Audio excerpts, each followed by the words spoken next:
name is Tommy Cantwell, and I play drums in Axis SERAPH the Light collaboration, and also Axis separately.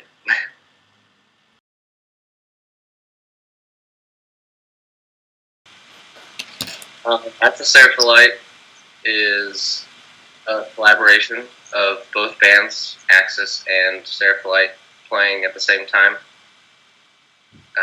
2 drummers, 3 guitar players, and the bass players switch off in 2 songs.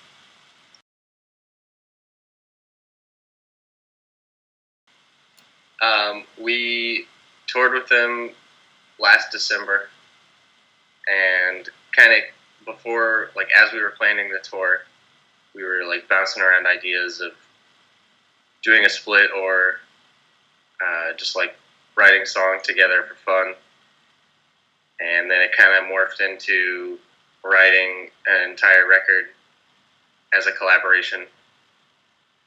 And we didn't even really want to like release it necessarily at first, but since the songs ended up coming out so cool, like as we were writing them, we're like, this is really badass, we should do something more with this. Then the idea like kind of snowballed into an actual release.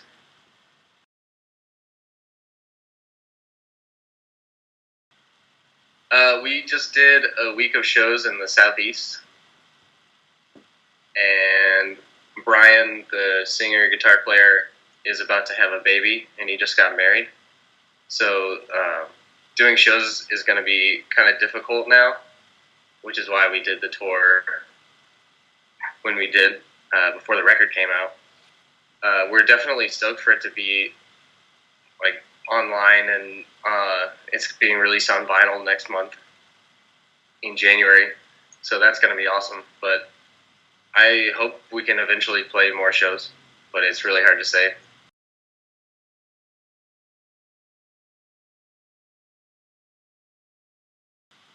We were in the studio for 3 days.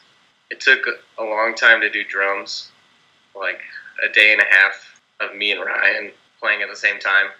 So like syncing up everything and getting everything not to sound like complete dog shit was pretty hard. Because if someone was a little off, it would sound like wonky or something. But it was a lot of fun. We recorded with John Nunez from Torch, and he's very meticulous. I don't know if that's the right word, but he's really thorough, and he takes a lot of time to like get all the right sounds and everything. So it came out really awesome. For the songwriting, we got together a couple days before and after the tour we did last December, and kind of just fucked around until we came up with something that was cool, which is basically how Axis writes all the time. But we did 2 days before and after, and then like before and after each show on the tour. Like whenever we could set up at friends' houses or like at venues early, or like in parking lots or something. Kind of just throwing around ideas all the time.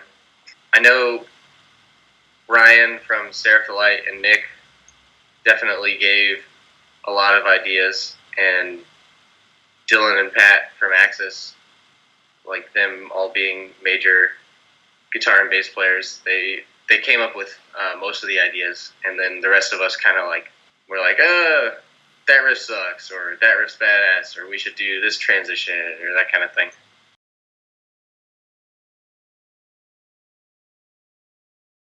Yeah, it was pretty annoying, just because, well, Dylan didn't at the time, but now he lives in Philly. He was like kind of in the middle of that while we were figuring it out. And the SERAPH the Light guys, they live in Memphis, and at the time of the tour, one of them lived in New York, and we're all spread out throughout Florida, like me and Tyler being in Orlando, and Pat and Raph being in Tampa or St. Pete. So like the least amount of travel time is like 2.5 hours. So just like being able to get together to practice is, I mean, it's not impossible, but it can be aggravating.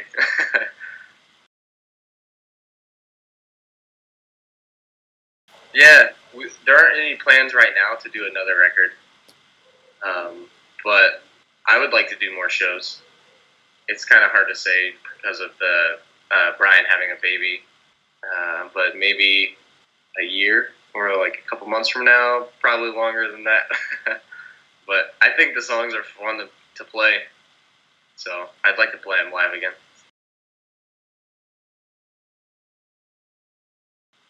The label that is releasing the record is Axis's label, Good Fight Music or Good Fight Entertainment. We didn't even really like think of releasing it through them at first because we didn't know it was going to be on like physical. We didn't know it was going to be released as a physical, like vinyl tape kind of thing. But when we came up with the idea, we talked to Rick, and he was like kind of hesitant at first because he didn't really know what it was. But we sent him like videos and demos of us writing the songs, and he's like, "Oh, this is badass. We should definitely do this." It's already out right now on like Spotify and Apple Music and Bandcamp and all the digital outlets and stuff. And it's being released on Friday the 13th in January on vinyl. I'm very stoked to finally see those.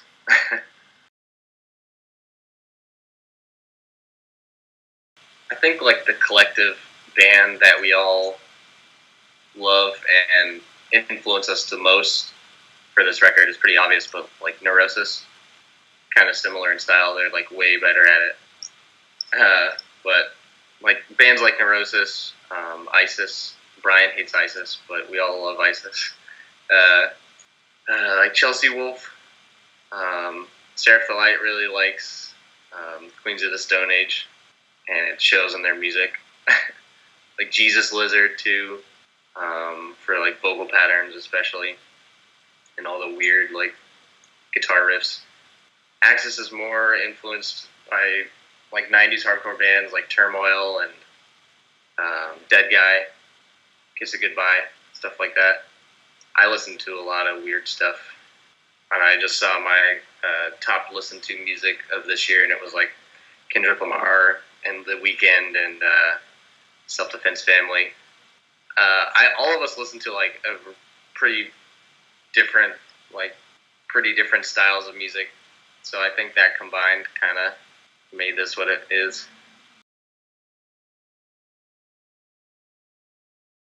Yeah, the Brian wrote all the lyrics, and he's a really good writer, I think. He sent me like an explanation of what he meant. A constant portrayal of how we are our own demise. Every song speaks about oppression in one way or the other from different views.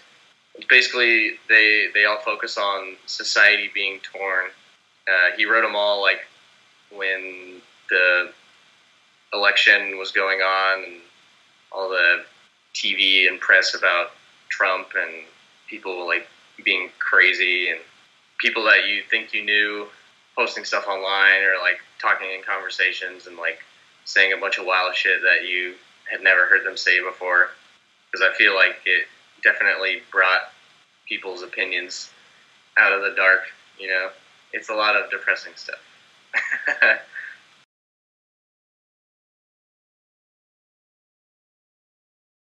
I know at the time of writing all the songs and writing the lyrics, like when Brian was writing the lyrics, we talked a lot about how everyone was trying to balance music with their lives, and because him having a baby and just recently being married, and Dylan moving to Philly, and Pat, our guitar player, is moving to Portland soon, and it seems like everyone's kind of like trying to do music while also trying to keep their lives together.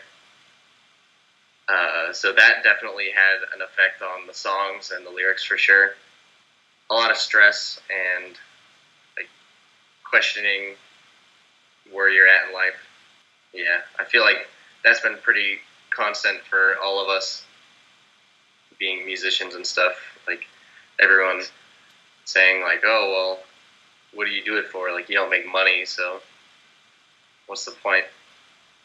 But the people in hardcore and punk and metal, I feel like they understand why bands do it and why musicians like don't focus on like money necessarily and more like enjoy writing and playing and touring and recording no matter how much of a toll it takes on you.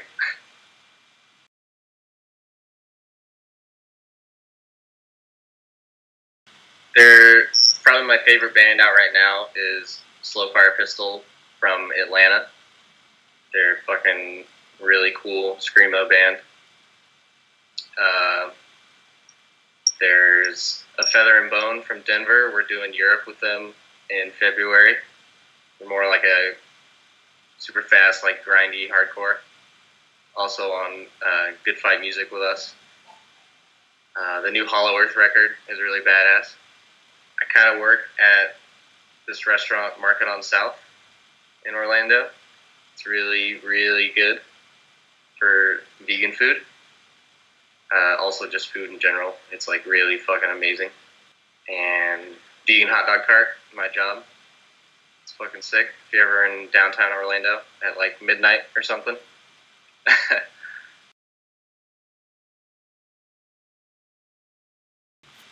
The collaboration record is already released digitally on Spotify, Apple Music, Bandcamp, and all the other streaming services. The vinyl should be released on Friday the 13th in January. All the Access music is also on Spotify and Bandcamp, and I think there's LPs left of the first record. And we're recording our next one. We're recording the next LP in January in Chicago at Bricktop.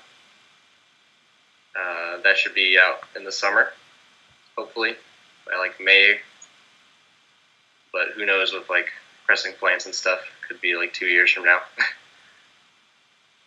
All the SERAPH the Light stuff is, I don't know if it's on Spotify, but it's on Bandcamp. If you just search like SERAPH the Light Memphis or something, they have a bunch of music up there that's really badass. If you like Queens of the Stone Age, Jesus Lizard type stuff.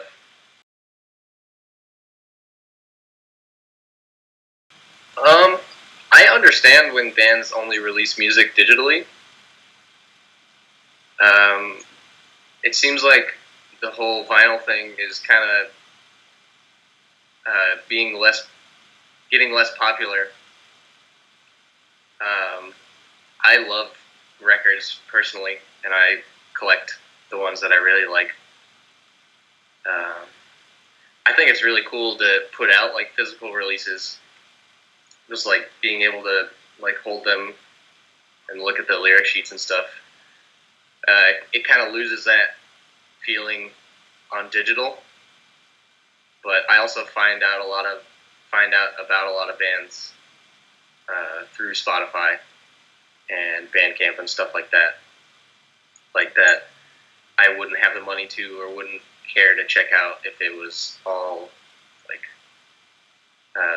if I had to like buy the record, you know, being poor and having to save money and stuff. It's hard to check out every band if you have to actually buy the record first. Which I think that's why Spotify and like all the digital places are doing so well, or like I support it because I feel like you can get your name out there way easier, or like find out about a bunch of cool stuff a lot easier than actually going out and getting the record. But if I really like something, I will buy that record. Like the new Oathbreaker record is fucking sick. I had to go buy that. Yeah, I think vinyl And CDs are kind of whatever. They're like not really a thing anymore. But vinyl and tapes, I think, are really